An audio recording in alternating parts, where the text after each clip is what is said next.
Hello everyone, this is EGWwrites, the author and creator and voice of Lady Eilean. This audiobook video is a companion piece to the novel Lady Eilean, which is available to read for free at wattpad.com.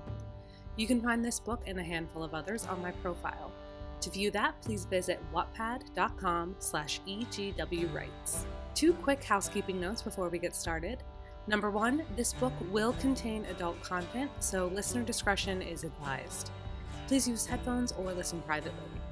Number two, I live in New York City, and as much as possible, will try to edit around city sounds like sirens, car alarms, shouting, traffic, and etc. But sometimes there is no avoiding it. My apartment is a little too small for a recording booth. Thank you for your patience. Now, grab a cup of coffee or tea, snuggle up, and let's read. Lady Eilean, Chapter 27. I followed Alex down to the courtyard, walking behind him as if in a dream. The light and sounds of the corridors were grating. A few times, I missed my step and bumped into a corner or a bend in the wall. I was the fool chasing a miracle at the end of a rainbow, drunk on its luster.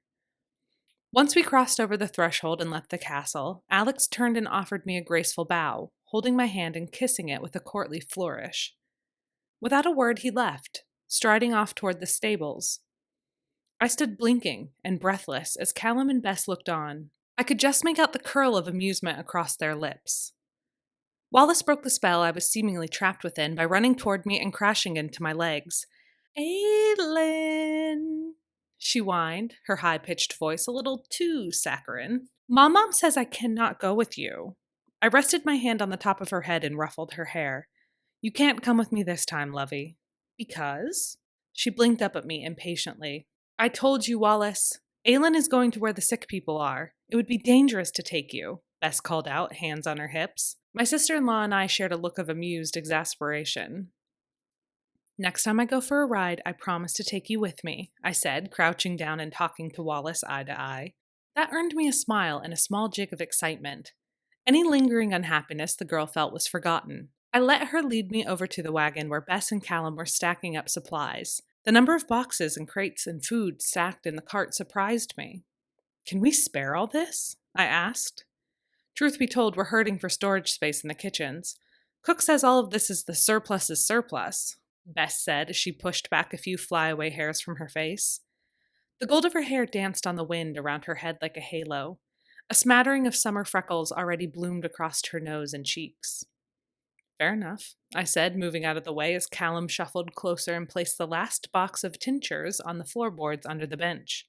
"I suppose it's hard getting used to the idea of a surplus." "We might as well share it while we have it, and pray we never need the favor returned," Best agreed, nodding. "Was Wallace successful in her petition?" Callum asked, dusting off his fine silk tunic. It was a beautiful shade of pasture green that offset the heaviness of his dark brows and hair. "Fortunately, no," I laughed, though I owe her a ride at a later date. "You better get on your way. You're losing the morning," Bess said, studying a dented pocket watch. Catching Wallace by the apron strings as she zoomed past, she swung the girl up onto her hip. "Right, thanks," I said, gripping Bess's shoulder. A surge of pride and affection for her spread within me. I was grateful to have her by my side. "I'll see you when I get back." Bess nodded and turned to head back into the castle, Wallace waving over her shoulder. I gestured my hands to the full wagon and offered my thanks to Callum for help in filling it. "It is my pleasure to serve the great Laird MacLeod," he said genially, bowing at the waist. "You are quite fetching in your festive yellow bow and bright pink dress. Are you sure you're off to nurse the sick or visit a suitor?" I patted the bow, feeling the ribbon crinkle under my fingers. "Nurse the sick, I'm afraid, though today's assignment was unknown to me when I dressed." "And perhaps you've already seen your suitor," he crooned in a low voice while looking away to straighten a stack of crates. "What's that?" I asked naively, arching my brow. Callum offered me an impish grin and I rolled my eyes.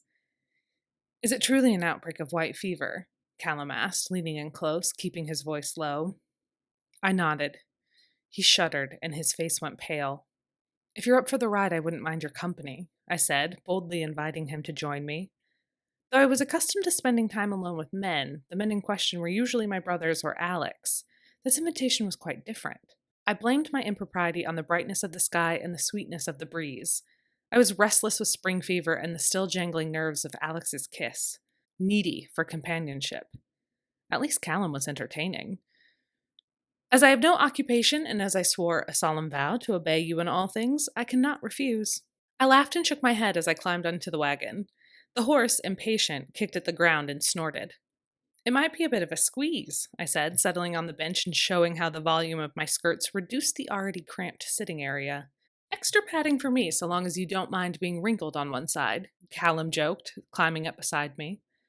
Seated side by side, I was all too conscious of how the side of my body pressed against his. Shifting a bit, I tried to put space between us, to no avail. At least the closeness will keep out the chill, he observed, his face so very close to mine. Practical, I said, unable to meet his gaze. Callum scooped up the reins and clucked the horse into motion. Oh, this is a luxury, not having to drive, I remarked, amazed that the old horse, notorious for his stubbornness, had allowed a stranger to give him a command. Then my rent is paid, Callum said with a cheerful wink. So tell me, are you a healer too on top of your other glowing attributes? I scoffed. No, not by a long shot.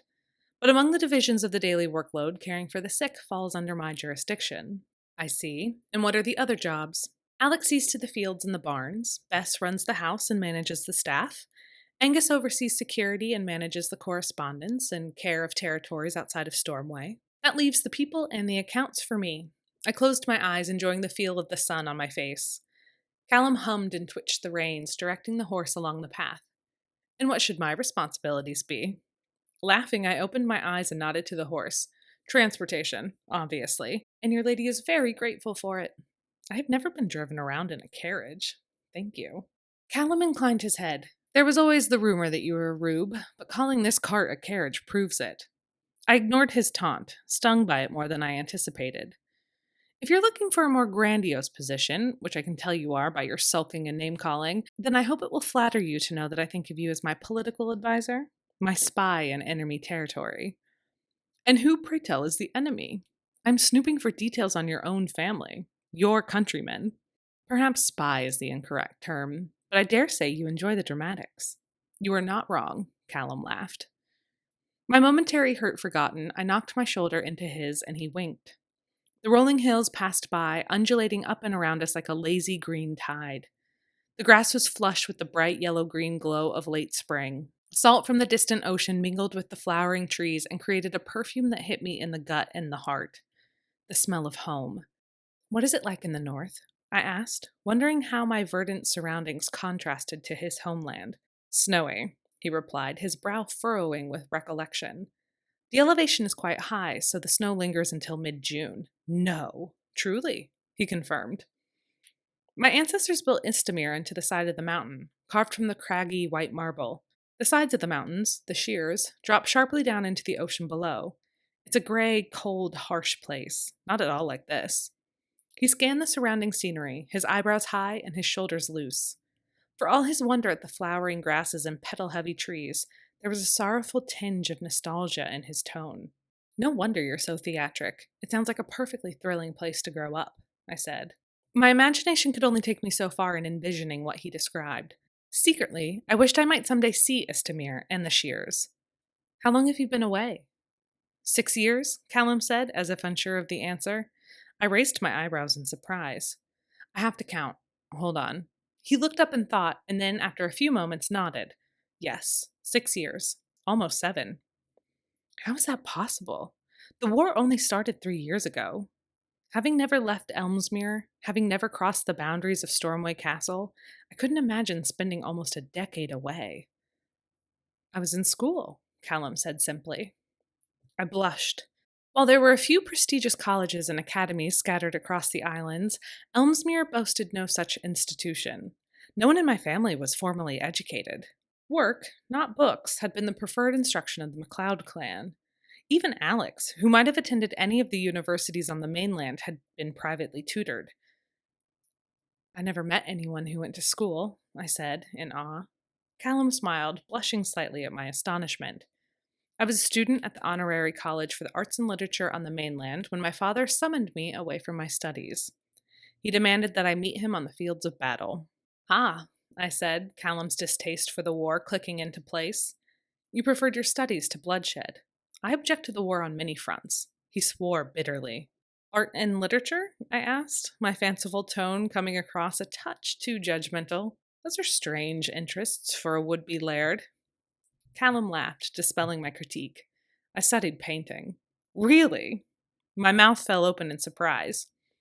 I do not paint myself. Rather, I track the impact of history and politics on artists and how it influenced their work.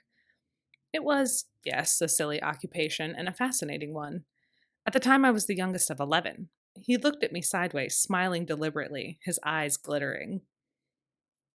Taken aback, I turned to stare him down. You have 10 siblings, I demanded, my voice rising in utter astonishment. A chill shivered down my limbs. Suddenly, Callum's near perfect understanding of me made sense. He smiled wistfully and nodded. His brows knit together, and he looked down at his hands. You see, I could afford my flights of fancy, Callum sniffed. And now you know that I also know what it's like to be forgotten. Callum's dark eyes softened, and he looked at me, the familiar intensity of them slipping into something gentle and pained. His entire posture softened. I nodded. You were not important, I whispered, feeling the familiar ache that followed any recollection of my family. Not quite grief, not exactly bitterness. He spared me a pitiful smile, and that's when I realized. Where are they now? My question was a whisper on the wind. If Callum was now Laird Grant, there was nothing but tragedy yet to be revealed. Dead, he answered, his voice flat. His eyes went blank and then hard. He sniffed and clenched his jaw. My father and 6 brothers on the battlefields, 2 sisters in childbirth, the other 2 to illness. My mother died when I was very young, from white fever. I placed my hand on his arm, agony tearing through my chest. I am so sorry, Callum. If I had known. You could have refused to go with me today. He shrugged, darkness creeping across his features, one that lurked beneath the jovial exterior he wore so well. Helping others helps me remember her. Everyone always said she was good and kind. I don't mind helping you today if I can pass on that goodness. I slid my hand down to his wrist and looped my arm under his. Holding his hand in mine, I hoped he saw it for what it was, a gesture of sympathy and comfort. I think that's lovely, Callum. We completed the rest of our ride in comfortable silence. Thank you so much for listening today. I hope you enjoyed the story. Subscribe to this channel and click the notification bell to be alerted when new chapters are updated. You can also follow me on Wattpad or Twitter at EGWwrites, where I will also share updates. As always, thank you for being a part of Eilean's journey. We are very glad that you're here. Until next time.